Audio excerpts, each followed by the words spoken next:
Teacher Survivalist, Module 2, Teacher Laws, Enhancing Your Work Life by Creating Identifiable Limits.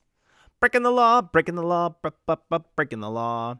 In this module of the Teacher Survivalist Professional Development, you're going to learn how to set identifiable limits in work and in life. Now, today's module focuses primarily on creating those hard no's at home.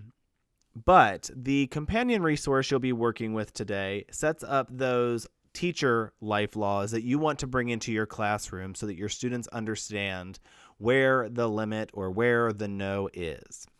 It's a great practice to start where you and your students or you and your family have easy ways to express to other families or to express to students, I'm sorry, but as a whole, we don't do this. As a family, as a classroom, this is not something that we do in here. And so I hope that through today's work, you can build a little bit of confidence and a little bit of know-how in creating those no's and then being able to follow up with consistency. In other modules of the Teacher Survivalist PD, you'll be learning how to create certain systems in your class where you're going to need these laws or these hard stops. So it's my hope that as you kind of bridge the gap between each of these modules, you can kind of link the two together and create a more holistic classroom environment. You don't need to try so hard. Realize you're right where you need to be. You had it from the very start. Today we're going to talk about the line. What this means is there's always going to be some area within your field, within teaching, or in your personal or professional relationships where there's kind of an end point or a stop or a don't go past this point situation.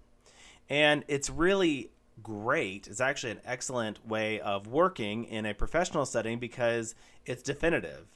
It's very clear. So in teaching, we don't cross any kind of lines once we get up to certain types of laws. So for instance, we are mandated reporters in the education industry. And so if a student tells us something that refers to some type of abuse or some type of specific trauma relating, we are required to report that to a counselor or law enforcement, just going through the appropriate channels there.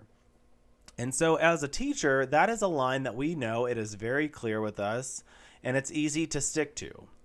It's not easy to do, but it's easy to understand and to know kind of the next steps. And that line really is very helpful. And I think people, are missing out, really. I do. I think that kind of knowing your own personal line in your relationships would really help a lot of us to be more clear and to set boundaries with other people.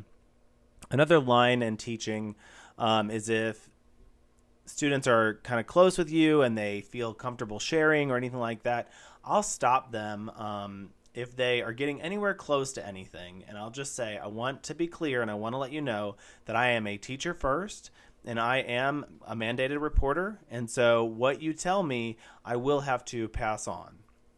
And so for me in teaching, honesty and clarity is the best policy. I always tell my students, when in doubt, communicate. And that way we are always on the same page. I never want to surprise them with my limits as a teacher. They need to always see me as a teacher. And so what those lines do is it really helps to define my role. And I've watched other educators in the past in my field who are phenomenal teachers, but in my opinion, they've had some conversations with students that are not appropriate. And it could be relating to them talking about, I don't know, going to a party or something like that. But to me, that's a line that shouldn't be crossed, but was. And so the good thing is in teaching, we have these definitive lines, and then it's up to you to choose to follow them or lose your job, really. And so what I'm talking about today is how to create your own personal lines in life. Because we all need to be able to have the strength of an endpoint. So we talked about the power of no, and this is very similar to that power of just saying no. And the hard part is in our personal lives, there's nobody to enforce the rules. There's no laws. There's nothing to like stop other people from crossing your lines. And so our goal today is for you to start creating your life laws, right? When we put it in terms of laws and breaking the rules, then it's easy to follow. And so remember that you and your family are number one, and you and your family get to create your bubble or your unit. You get to create this environment where people are either invited into or can be excluded from. Believe it or not, yes. And this applies to family and, potential friends. So what I'm going to start to challenge you to do today is to really start creating some life laws and to put them into practice. Because it does take practice. Because again, like our previous conversations, it's not easy to tell people no. It's not easy to draw limits. It's not easy to kind of set these boundaries, but it is a perspective switch. And so rather than feeling the anxiety of, oh my gosh, I never could do that. Well, the minute you put it into the perspective of, well, this is for my family. This is not about me. This is about my children. This is about the people I surround myself with. Then it's a lot easier to kind of have the self-confidence to create those limits or those law lines that we're talking about today. One thing, this is a kind of a silly one. Actually, my friend shared this with me years ago, and we have implemented it into our family. We have family rules. One of his family rules was we don't do parties. We don't do any kind of party at our house in which there's going to be the selling or purchasing of anything. And back in the day, that was Tupperware. Now it can be Norwex. It can be whitening toothpaste. There's this whole world of people who are always trying to do a side hustle and sell something. And just by saying, you know what, we have a family rule that we don't host those parties or we don't attend those events. Well, that's easy, and people can't really argue with that. Otherwise, what happens is you see these people who are like, oh man, I got to go to a Norwex party and I don't really want to go, but I feel obligated. And that whole sense of obligation is not necessary. You can simply create one of your life laws, as I'm calling it, and then you don't have to worry about that anymore. So that's an option. For us, somebody was asking me, like, who does the dishes and who cooks and things like that. And in my family unit, we just do it. So it depends on who's at the house at the time or who wants to do it or who's been doing it a whole bunch and maybe needs a break. So ours is very much like a shared responsibility in that regard. I'll give you another example. I used to live in this really cute little house close to a downtown area that I really liked, but it was just tiny, one bed, one bath. And when we were planning to adopt our children, obviously we need a bigger house. And he said it's 4 bedrooms, it's 3 baths, and told me the price. And my response was no. And so I really fought him on that. And it turns out I went to see the house. I knew it was a perfect fit, and we bought it. But I really had a hard time kind of getting over those feelings of uncertainty about this home. And so even before we bought it, we created our own little life law. And it just said, we're going to do this. There's not a lot of risk involved. We're not going to lose money or anything. But at the 2-year mark, we're going to sit down. And if either of us wants to leave or thinks that this is not the right place for us, then we'll move. And that's it. And it doesn't matter if one person loves it and one person hates it. If we both don't agree in 2 years, then we will move. And quite honestly, that took a lot of the pressure off. It took away that anxious feeling in my chest about,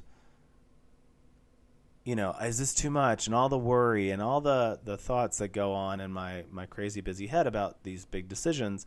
And it just let me relax and sit in it and really feel it out and see if I enjoyed this new home. And so by the time 2 years came, we had already met neighbors and kind of embedded ourselves into not only a house, but a community. Just to give you a heads up on that life law, we ended up moving, I think 4 years after we moved into that house, we moved 4 houses down the street. Because we loved the neighborhood and the house was still great. There were other reasons. But anyway, we moved right down the street, just a few houses. And so that life law really worked for us.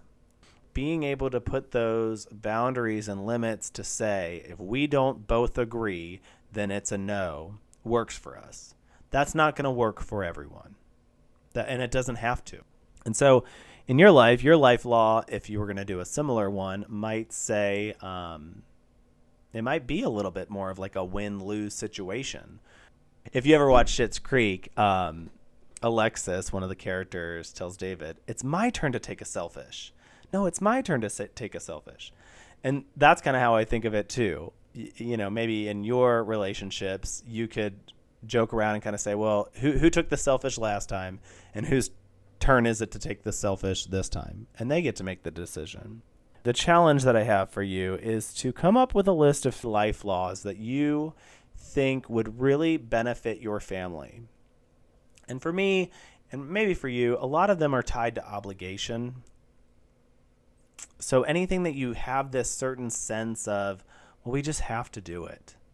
And like I said, it could be the social norms in your bubble. And maybe some life laws you could create to kind of manage that a little bit better and to put it at ease a little bit more. One of the life laws that we've created is when we visit family, or usually if we visit anywhere that's not significantly far, 4 nights is our limit.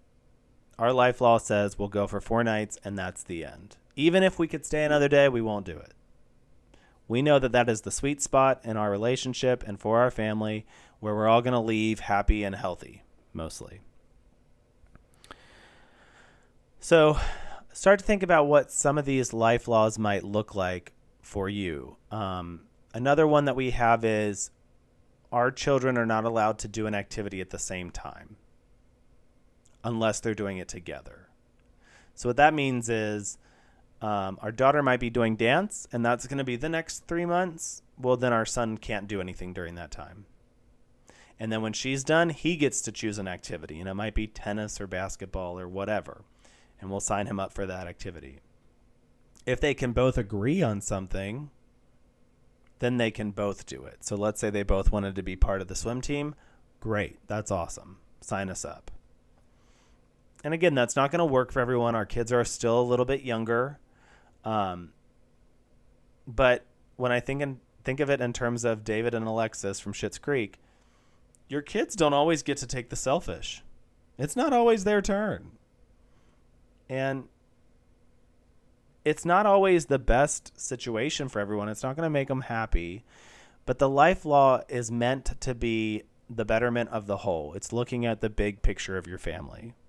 I want my kids to be involved in all the things. I want them to be involved in the sports. I grew up in that world. But I also know that my relationship with myself and my relationship with my husband and my relationship with my family suffers the more of that we incorporate into it. So each person can have their thing. Each person can have their turn.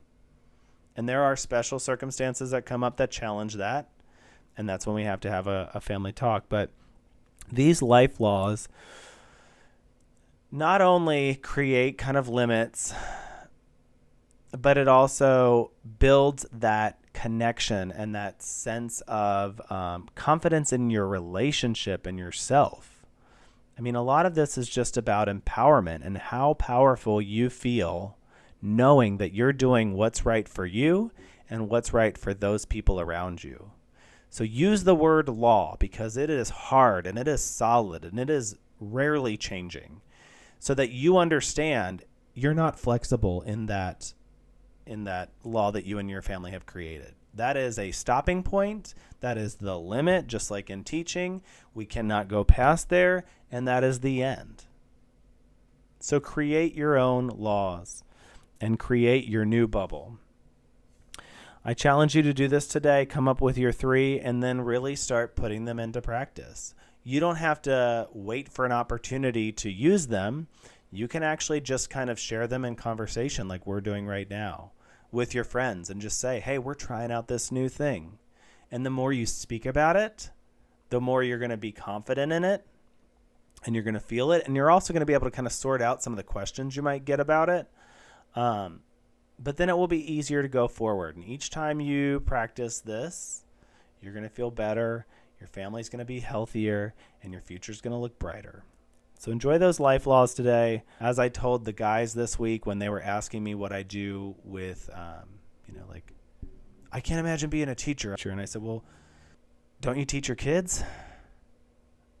And he said, well, yeah. And I just said, we're all teachers every day. You don't need to try so hard. Realize you're